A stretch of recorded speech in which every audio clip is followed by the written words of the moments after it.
So in the aftermath of the unprecedented, unbelievable Israel attack on the Hezbollah walkie-talkies and pagers, which Hezbollah thought they were being clever by purchasing this old technical equipment in order to avoid Israeli surveillance. Meanwhile, Israel managed to intervene in the purchasing of these and lace them with explosives, targeting Hezbollah terrorists directly. I've never seen anything like this. But what is so interesting and that we have to take note of is the reaction of the anti-Israel activists and politicians and media who decried this. Because there's a very powerful lesson to learn, and I want to look at some of the reactions that we've seen to this from commentators and politicians and journalists. Because they said this. They said to Israel, the big principle that they were saying was, go after Hamas, fine, but don't attack the civilians. And Israel said, well, what do you want us to do? We have to get rid of Hamas. They're hiding behind civilians. They're cowards for doing so. They could fight us on the battlefield. We had Mohammed Hijab saying, let Israel fight Hamas one-on-one. Why do they have to fight civilians? Israel can't avoid civilian casualties when Hamas hide behind them, use civilian buildings and people, and hide in a densely populated urban area. And Israel did all she could to try and move non-combatants to preserve civilian life. They've had the lowest ratio of terrorists to non-combatant killed in the history of modern urban warfare. Compare that to other Western armies fighting in Iraq, Afghanistan, other wars of the last few decades. The ratios are far higher.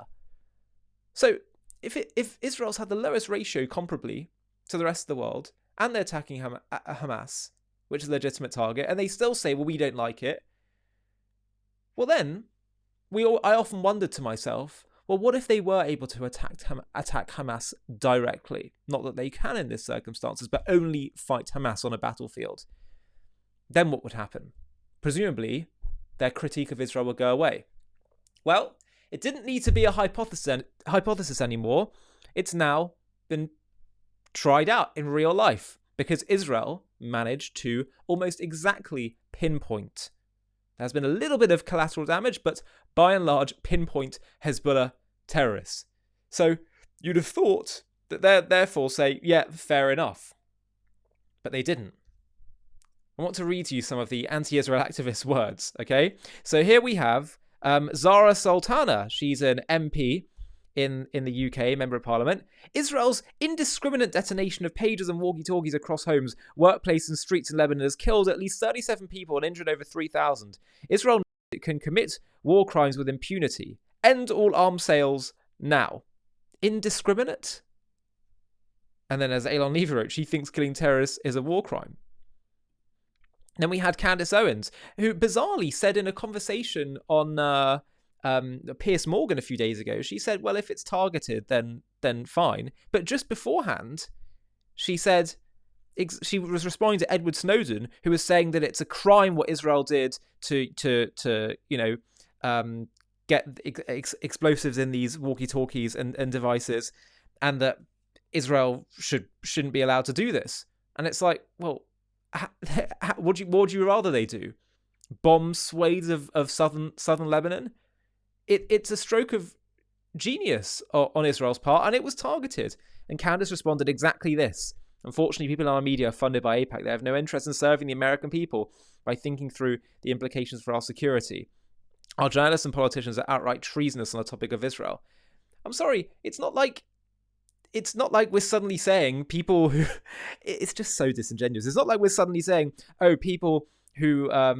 it's now fair game to lace iPhones with explosives. It's not fair game to shoot someone. But it is fair game when you're shooting a terrorist. So too, when all these walkie-talkies and pagers were being purchased by Hezbollah for one purpose. Who uses pagers anymore? It was clearly just for the people who are fighting to try and avoid Israeli surveillance. It's just so clearly disingenuous on their part.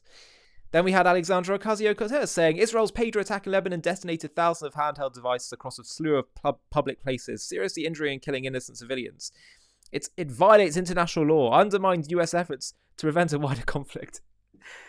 it's just unbelievable. And then, really, some ways the worst of all, because this is BBC News, which for some reason is held in very high regard when they've been shown. Even a report came out recently conducted by the lawyer Sir Trevor Asserson, who found high levels of bias, even worse than other well-known anti-Israel media outlets in the BBC.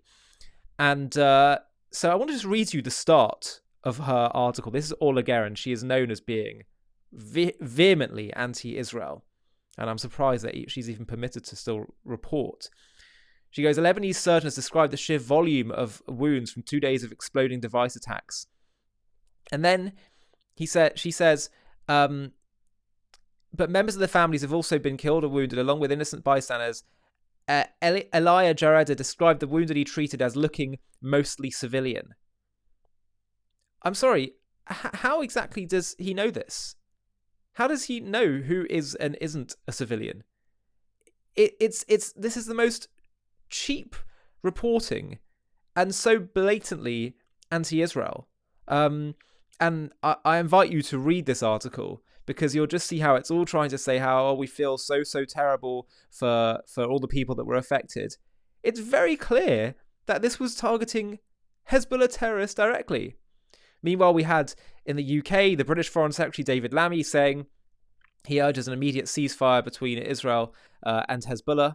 I'm sorry, can you imagine if Britain or any other country was facing constant rockets, thousands, I think something like 8,000 since October 7th, and then they start launching attacks to fight the terrorist organization, and then other countries said, stop now, we urge calm. Oh, so Israel should just keep having rockets pummeled at her. It's just unbelievable. It's unbelievable. I saw some great responses to this that are highlighting this point. The point being that we have seen that those who are decrying Israel are always pointing the finger at Israel and saying that she's wrong and she's disproportionate in her response. The response to this pager and walkie-talkie attack proves they're being disingenuous. It proves that nothing will please them, and therefore Israel should actually take no notice and do whatever it is she needs to do to win the war against her enemies. Eugene Kontorovich, who is a professor at George Mason, law professor, he's an expert on the Israel-Arab conflict. He said, in international law terms, the pager operation is a classic act of sabotage, which is legal. Those protesting the attack on Hezbollah cell phones would have been crying over bombs placed on Nazi Germany's train tracks. Exactly. He said the war with Hezbollah refutes all the claims of pro-Palestinian critics of Israel in the Gaza war. If only the Palestinians had a state. Wait, Lebanon has one. If only attacks were perfectly targeted in a way never accomplished in warfare. Wait, Israel did just that. Here's two quotes that I put up on JTV, which I think are great. The first is from Louay Ahmed, former Yemenite, former Islamist who's now an Israel supporter. Crazy to me how many peace activists think that killing innocent Israelis is justified resistance, while killing terrorists is an act of terrorism. And then Douglas Murray, the great Douglas Murray, the people who say this was indiscriminate seem not to have noticed that if you have a Hezbollah pager on you, the chances are you may well be a member of Hezbollah. I mean, it's so straightforward in case people weren't aware and people didn't realize yet. But the clear difference is that Hamas and Hezbollah are targeting civilians. Israel is targeting terrorists. That's the difference in all of this. And I really want to make a video on this for one key reason, which is that we should stop being so intimidated by the shaming of Israel, the decrying of Israel, the undermining of Israel.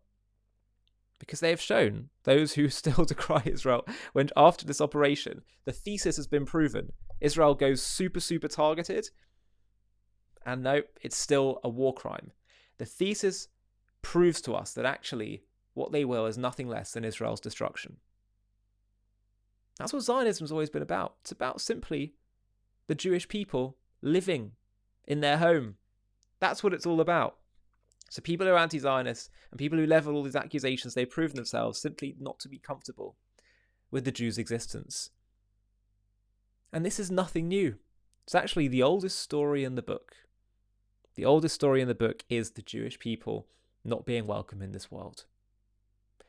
So this is why I say, number one, there's two elements to this. Number one, Israel should be uncompromising in strength, in doing whatever it is she needs to do to survive and to thrive, to intimidate her enemies, to silence them.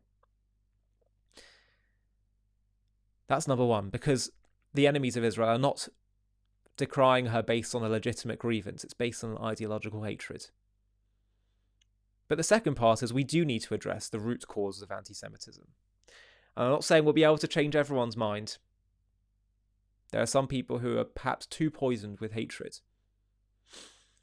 But that's why I believe actually the biggest battle, given that this all comes back to the world's oldest hatred, it comes ultimately to how the world perceives and understands the Jewish people. That's how we get to the root of this conflict. Uncompromising strength, but we also need to deal with the roots. And therefore, that's why I think it's so important that JTV and Jews around the world continue our work of trying to demystify Judaism to the world, to demystify our relationship with the land of Israel, to demystify Judaism and what Judaism says and the wisdom it has to impart for all the world, but also about why it's Judaism and our relationship with God that ultimately grounds us in our rights to be in the land of Israel.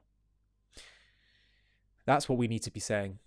That's the component that we need to be talking about. In the Middle East, it actually happens to be the two things they respect. Number one, uncompromising strength, and number two, people that invoke the name of God. That's the war that we're fighting. It's not the war in the West. The ultimate war of Israel is one in the Middle East. And so we have to start doing it and fighting it in the Middle Eastern way.